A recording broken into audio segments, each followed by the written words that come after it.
Okay, so what I'd like to do is start off and talk to you about um, kind of what we've done in the last year, and we've rewritten the coaching curriculum for U6 through U12.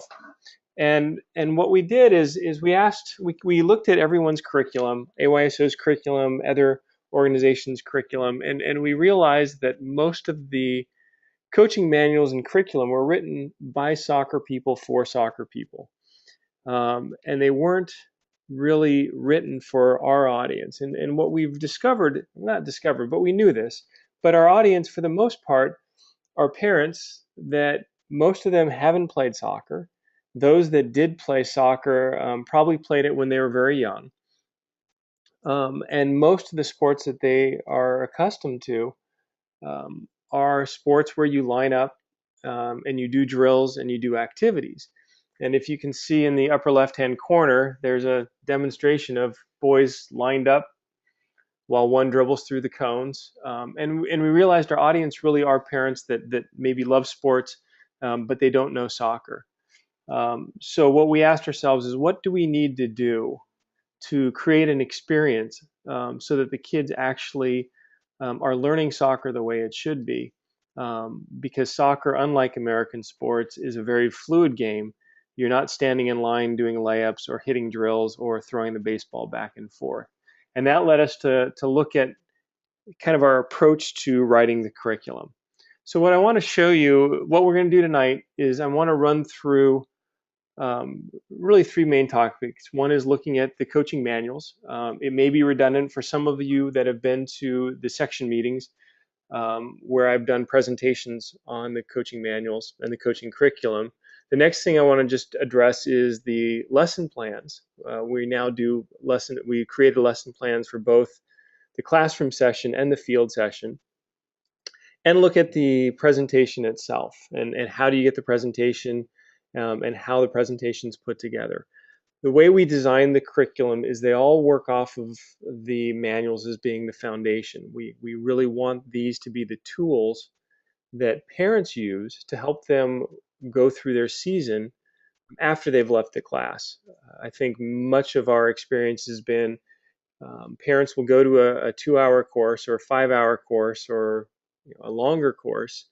They get the manual, they get a presentation, they see a couple of activities, and then they're left on their own for the next 10 weeks to coach a team. And we really wanted to try to address that by creating a manual that becomes a tool for them after they leave the coaching course. So as we look at the first step that we took was rewriting the coaching manuals. And we rewrote the manuals from U6 through U12. Intermediate and advanced, we are working on those. They will not be released until January 2015. We will be rolling out a new Jamboree manual this coming January. So what we're really looking at is for this fall season, the coaching material and training material for the U6 through U12. So the first thing that I want to point out is the table of contents and the way it's structured. There is a purpose for it. The main thing is identifying the fact that these are parents that are coaches, and it just happens to be soccer, and we want to introduce them to AYSO and who we are. So we start off by introducing them to the organization, and we highlight the fact that we are the world's largest soccer club. We are a single entity, and we want them to feel like they're not just a small club in their community, but they're actually a nationwide organization. And there's some benefits to that. And this coaching material isn't just being used in their community, but it's being used all over the country. After that, we introduce them to the Kidzone. We introduce the age level that they're going to be teaching. And then we start to address the coaching methodology. We really want them to understand the methodology and philosophy of AYSO's coaching program. And then after that, we want them to understand the age they're working with. After all of that's been communicated to the parents, we then introduce them to soccer. We feel that the age-appropriate training and the quality training and creating the right environment is really going to be the success of the development of the children. So I mentioned we added the Kidzone. The Kidzone has been an optional program for regions to use. Um, and it's really to create a safe environment. There's signage and different things to identify the way parents should behave during games. We've made it a standard part of the coaching manual and coaching program. We had U.S. Soccer, which is the governing body of soccer, take a look at our programs, and they loved the Kidzone, and they think it's one of the key issues or differences between AYSO and other programs. And we felt it's important that we should highlight it with every coach and should be part of um, everyone in AYSO should know what Kidzone is. So we've included that. As we look at the manuals, we've added two boxes throughout the manuals. The first one is called From the Field. And From the Field basically are quotes throughout the manual from famous soccer people, well-educated people in player development, in soccer. Most of them are not AYSO. And this quote, for example, is from Johan Cruyff. And what it's there to do is to remind the parents that the way that they're being taught on how to teach soccer to kids is not just the AYSO way. In fact, it's actually, from a worldwide perspective, it's the best way to teach kids. And it's not just one organization saying player development should come first, but it's actually the, the best minds in soccer reminding them that what they're learning is, in fact, the right way to do it. The other thing we have is a box called Keep in Mind. And we know many adults don't read cover to cover, and they'll try to skim and just kind of pick up little tidbits. So we offered the Keep in Mind window or boxes throughout the manual to really highlight what we want the parent or the coach to take away. So in this case, the Keep in Mind on this page as it relates to talking to your players is avoid lengthy speeches, keep instructions for activities as simple and quick as possible. If they don't read anything else on that page, we want them to take that nugget with them. Okay. So the next thing we've done, and there's two things here I want to point out. The first is on the right-hand side, which is the bright graphic. We've really wanted to add graphics throughout the manual that highlight key concepts that we really want parents to understand.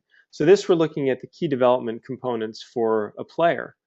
And typically in the soccer world, it's listed as technical, tactical, physical, and psychosocial.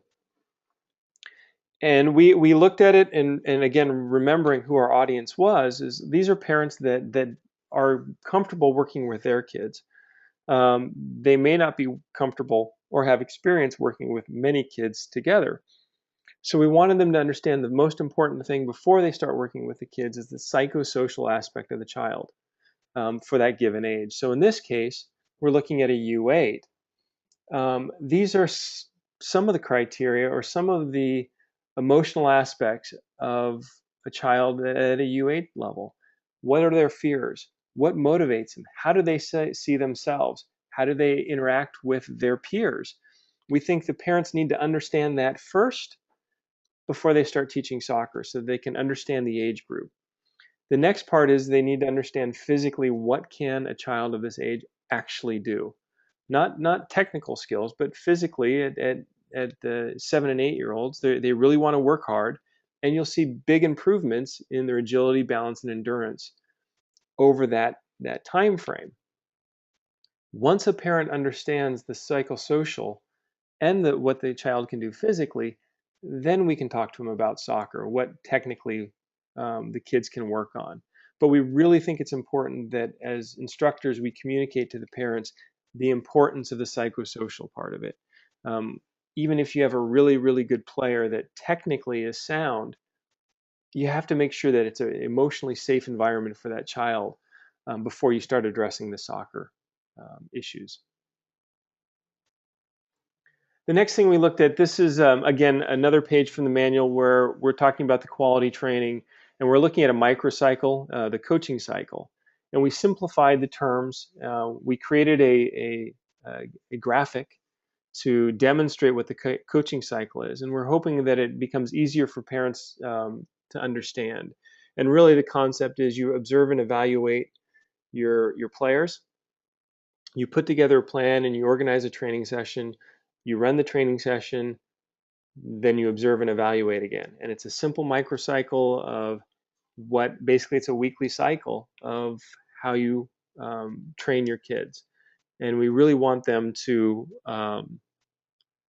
be comfortable with the coaching cycle. And it's not a difficult concept to understand, but we found that it was difficult in many cases in our old manual for people to understand. Again, with the graphics in the manual, we found with many of our coaches, they didn't understand the buildup of a training session. So we took, and it was in all of our manuals, but it was all text. So we created boxes and we created images to really hammer home the message that every training session is a thematic training session that starts with a warm-up. It has an activity, a more complicated activity, and it ends with a small-sided match, and then a cool down.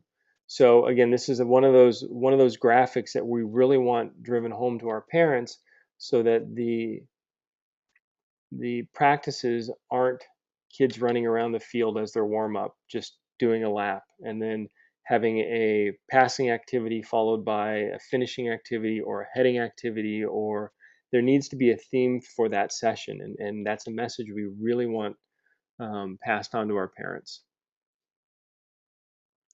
So the other big change that we made is in the previous manuals, if you were coaching U6, you would only get the first attacking and first defending principle. We felt it was important that the parents um, should have an understanding of what all 5 attacking principles are and all 5 defending principles are, so they get to see a roadmap of what they are, but what they would only be highlighted. So in this case, it's U12, so all of them are highlighted. But if it was a U6 course, only penetration and delay would be highlighted. So the parents would see support with mobility, creativity, cover, compactness, balance, and composure, but they would not be highlighted for U6. We as instructors would let them know, this will come as the kids mature and get older. Then U8 they'll do support, cover, width, and compactness. But for U6 it would just be penetration and delay. We think it's important that our parents understand there actually is a plan for progression for the kids' development starting at U6. The other key changes that we've made is if you look at the second attacking principle and the second defending principle, we've changed that from depth to support and cover. And then for the third defending principle, we've changed it from concentration to compactness. And we did this primarily because we felt they were better words and they are also more in line with the rest of the soccer world. So if I want to introduce a concept to people that you may or may not know about, it's called QR codes. And what QR codes are there, if you look up in this corner where the mouse is, that's a QR code. And you'll see it in magazines, you'll see it on labels. You'll see they're actually become pretty popular. But what they are is they're a image that a smartphone can scan and then take the user to online content. They for your smartphones and your tablets, you can get a free app, and then you use that app to read these QR codes. This is an example of the iTunes store, and it shows the QR code. They're free, QR code reader, excuse me. And then also the Android apps, there's a free QR code. And the reason that's important is we've actually embedded QR codes throughout the manuals to connect our manuals with online content. So here's an example of one of our technical activities. This is an Instep Kick, and you'll see it's similar images to the old manuals. It has what the errors are, what the corrections are. It has the image of the foot making contact with the ball, and then photographs of a child demonstrating what it should look like. We've then added a QR code. And what would happen is the parent or coach would take their phone and they would scan the QR code with their smartphone, and it would take them to this activity. One of our U10 players from Gilbert, Arizona, demonstrate the skill of instep kicking. Note some of her technical efforts. Her body is over the ball, her eyes are on the ball. Note her supporting foot next to the ball, pointed in the general direction of her target. Her ankle is locked, back and down, her toes are pointing down. The player should strike the centre of the ball with their laces, or instep, and follow through, moving the legs straight through towards the target. So we've also included activities as well. And so this is an example of activity. We had them in the old manuals. We've updated them. We've hopefully made them a little bit easier to understand. Um, and so we've added, here's the technique, which is the focus and organization of the activity we're doing. We then have new graphics, the coaching points, and I think it's key for the instructors to focus on the coaching points. I think I've traveled to many courses where the demonstrations, especially on the field, become mostly about how to run an activity versus how to identify opportunities for coaching points. And as you start to do your field sessions, we really want the coaching points focused on. So when an activity is run, it should be set up and then demonstrate opportunities to make corrections relating to the coaching points of the activities. And that really should be the focus of the training activity versus the activity itself. The one other thing we've added is, again, another QR code. And what we've done here is we've created simple animation to hopefully make this graphic, which doesn't explain a whole lot, and there's a lot of reading of text of how it works, we try to bring it to life. So in the case of this activity, you've got the 3 red players here. They need to pass the ball 3 times. After they pass it 3 times, the one player can dribble it into a neutral zone, take it into this zone on the far right, and the red team can shoot on goal. So a parent would then scan the QR code and it would take them to this animation. So you can see that the passing of the ball, when they get the final pass through, the player can then take the ball into the neutral zone and the white team can now attack on goal. So what we want to do is make it easier for the parents to understand how the activity should look. And they can also share it with the kids so that they can have an idea of what they're trying to do. Now, beginning with the U8 manual, we are introducing essentially a season's worth of training plans. And what we've found is many coaches, they've gone to the courses, and when they get onto the field, they don't know what to do. They have activities in their book, but they don't know how to structure a training session. So what we've done is we've created a season's worth of training plans. They cover everything from dribbling to ball control to finishing in the older ages to um, goalkeeping. So we've got those training plans in there. What we need to emphasize is that every session starts with a technical warm-up. So in this session, in this lesson plan or training plan, it's a U8, passing and receiving. The technical warm-up is a technical warm-up that emphasizes passing and receiving. So the kids do their technical warm-up. They'll do some dynamic stretching as they're doing the warm-up. Once they're done with that, they then progress to an activity that focuses on passing and receiving. And then they then go on to the next activity, which is a more complicated um, passing and receiving activity. There's more oppositions, starting to feel a little bit more like a game, and then they finish with a small-sided match. We need our parents to understand that a warm-up is not the kids taking the ball and dribbling it around the field, coming back and forming a circle and doing static stretching. A warm-up has got to be a fun activity that keeps the kids engaged, that's related to the focus of the training for for that day. Additionally, for the coaches that want to create their own training plans and they have experience, in the back of the manuals we have blank training plans that they can fill out. Looks very similar to this training plan, but has everything's blank, so they can literally write their training plan out and run their own training session. So as I mentioned, the next topic is lesson plans. Um, in all of our courses, U6 through U12, there are both classroom lesson plans and field session lesson plans. So if you look at this is the U10 field session plan. and it gives you basically what the goals are, the class length, the instructor requirements. And then if you look down at materials, one of the items listed there, if you'll notice, is players. I know it's difficult to get players. We did a coaching course this summer and we had to get players, and it was very difficult.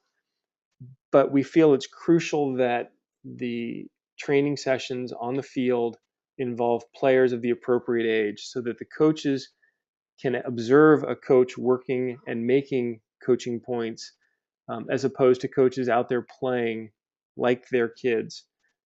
So if there's any possibility of getting kids out there, we're asking that the instructors focus on getting players for field sessions.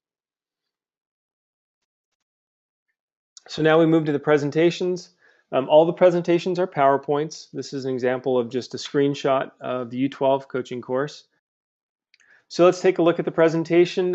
Here is one other thing that we've added is, in addition to the lesson plan, each of your slides will have speaker notes. So if you know how to adjust your PowerPoint presentation so you can display the presentation on the screen and then you'll have your speaker notes on your computer, this will allow you to actually work off of the PowerPoint presentation, so you don't necessarily have to rely on the text that is in your lesson plan. Element over winning, as we talked about. Being faithful to it. Being really faithful to it. Every single day, are the players, are the kids the most important thing? That's what I worry about. That's what I talk about. That's my only goal, is making the players, and of course the coaches who teach them, all of us better. But that's Claudio Reyna.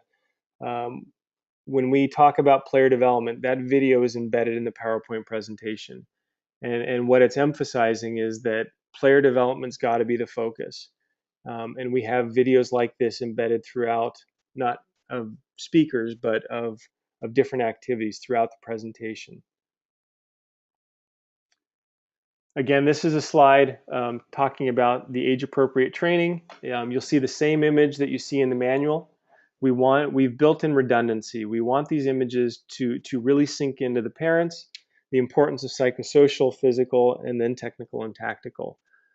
So all of the images that you'll see in your PowerPoint presentations actually come from the manuals. And again, it's just redundancy. One of our U10 players from Gilbert, Arizona, demonstrate the skill of instep kicking. Note some of her technical efforts. Her body is over the ball, her eyes are on the ball. Note her supporting foot next to the ball, pointed in the general direction of her target. Her ankle is locked. Okay, again, as I said, this is the first slide for the instep kicking. It's an embedded video that you would show as the instructor, and it's a video of the child demonstrating the instep kick. It's the same video that they will be taken to when they scan the QR code. So again, they see the same image. We've had some questions about why don't, if this is a U6 course or a U8 course, why don't we have a 5-year-old or a 6 or 7-year-old demonstrating? And what we found is it's pretty difficult to find a 6-year-old that demonstrates an instep kick correctly. And we felt that having I think she's 9 years old, is a good in-between age. It's not too old and it's not too young. She can actually demonstrate the technique accurately. And the parent coaches get a good idea of what the technique should look like. And we think it's the appropriate demonstration for the activities about this age group. So again, here's another image that addresses the attacking objectives and the defending objectives. This demonstrates to you how we've identified the roadmap for the development of the child. So in this case, we're looking at a presentation for U8, and we identify that at U6, the attacking objective is to score, and the defending objective is to prevent scoring. And then at U8, it's score and maintain possession, and the defending is prevent scoring and regain possession. At U10 and U12, it's all three. And it gets more complicated as they go, so you start bringing in the concepts of, well, it depends on where you are on the field and other issues. But we want the parents to understand that even at U8, there's two things they have to focus on, but as they grow in the coaching world, they'll get to know more. And this is what I mentioned. Again, it's the same image from the manual, but this is from the U8 program. So it identifies the 3 attacking principles, 3 defending principles that are appropriate for U8, and identifies the other 4 that they'll learn as they coach U10 or U12. But this just gives you a representation of what it'll look like in your presentation. It's the same image that comes out of the manual as well. So in part of your presentation, we've embedded some animation similar to the animation for the training activities. But what these animations do is they actually demonstrate concepts. So what I'm going to do is this first video will demonstrate penetration and then delay. So we'll hit play. And so the red team is the team to focus on in both situations. So they're demonstrating the penetration through a pass or a shot. And now the red team will demonstrate delay by slowing down the attack. For those that I know that there are some instructors here that have used the presentations already. We by tomorrow morning we'll have uploaded updated presentations. This slide was a little confusing as far as penetration and delay, and we've kind of changed the order. So tomorrow morning you'll be able to upload the new presentations that flow a little bit better. So again, we are using the same animation here, and this is to explain width and compactness. So from width's perspective, you'll see the animation, the 2 players go wide. So as you're explaining it as an instructor, they'll actually get to see images or the animation of what you're talking about. It's not just a matter of you trying to explain the concept without some visual. And we think this will make it a lot easier for them to understand.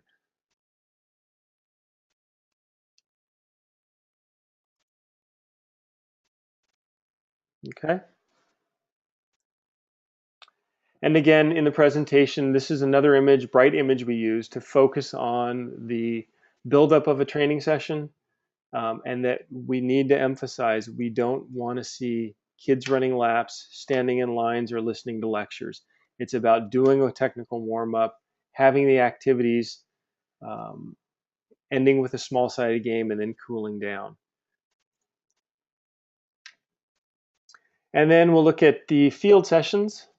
These are the training plans for the field sessions, as we mentioned before. And what we're asking is that when you do your field session, instead of taking the coaches out and demonstrating all the different techniques, or doing some dribbling techniques, some passing techniques, some other different activities, you can do those, but we really want you to help the parents understand the progression of a training plan and of a practice. So take one of the training plans out of the manuals. So this is the U8, and educate them on the library and the resources and the tools they have in the manual. So when they plan their training session, they plan it correctly.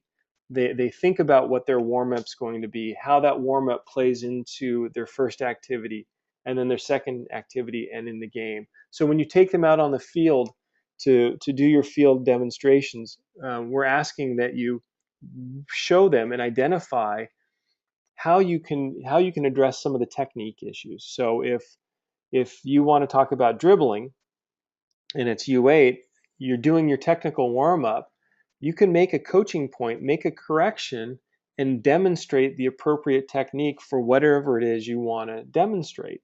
That's where we want to see the techniques demonstrated, is actually when you're showing them how a training session works. And again, you're using kids, so hopefully it really feels like a training session, but you're stopping it and letting them see how you're working with the kids and how you make the coaching points, and really demonstrating what is in the manual, demonstrating that out on a field. This concludes the instructor webinar, and I thank you for your time and good luck with your courses.